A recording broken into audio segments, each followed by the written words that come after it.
ہمیشہ عورتوں نے گدوں سے عشق کیا ہے، عقل مند کو تو وہ پسند ہی نہیں کرتی۔ ضمیر انسان کے اندر خدا کی پوشیدہ مگر واضح آواز ہے۔ شیر کو کوئی فرق نہیں پڑتا کہ گدڑ کیا سوچتا ہے۔ حد سے زیادہ نرم دلی بھی بہت باری پڑتی ہے۔ نیچے گرنا ایک حادثہ ہے، نیچے رہنا ایک مرضی ہے۔ انسان ایک ایسا غافل منصوبہ ساز ہے کہ وہ اپنی ساری پلاننگ میں کبھی اپنی موت کو شامل ہی نہیں کرتا۔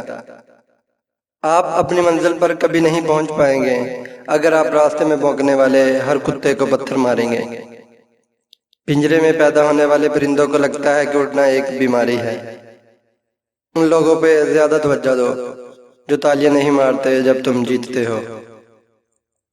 ہٹلر نے کہا جنگ محبت سے بہتر ہے، کیونکہ جنگ کے آخر میں تم زندہ رہتے ہو یا مر جاتے ہو، لیکن محبت کے آخر میں تم نہ تو مرتے ہو نہ جیتتے ہو۔ بعض لوگ اچھا بننے کے لیے اتنی کوشش نہیں کرتے جتنی کہ اچھا نظر آنے کے لیے کرتے ہیں۔ جیسا سوچو گے ویسے بنو گے، تمہارے خیالات ہی تمہاری تقدیر ہیں۔ ضروری نہیں ہے آپ کے فالوورز آپ کے فین ہوں۔ جب تم ہمت ہارنے لگو تو سوچنا تم نے شروع کس وجہ سے کیا تھا۔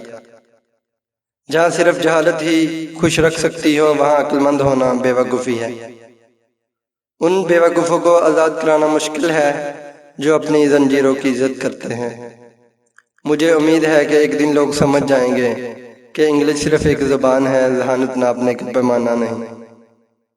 جو جتنی مشکلوں سے گزرتا ہے اس کی روح اتنی مضبوط ہو جاتی ہے، جس کا کردار جتنا مضبوط ہو اس کے گاؤں اتنے زیادہ ہوتے ہیں۔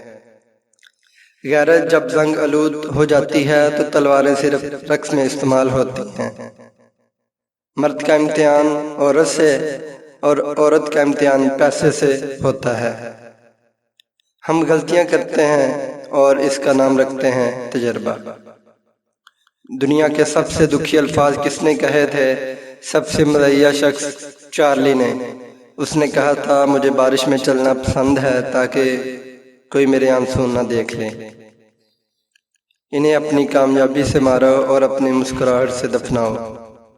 صرف ایک شخص ہی تمہیں کامیاب کر سکتا ہے اور وہ ہو تم خود۔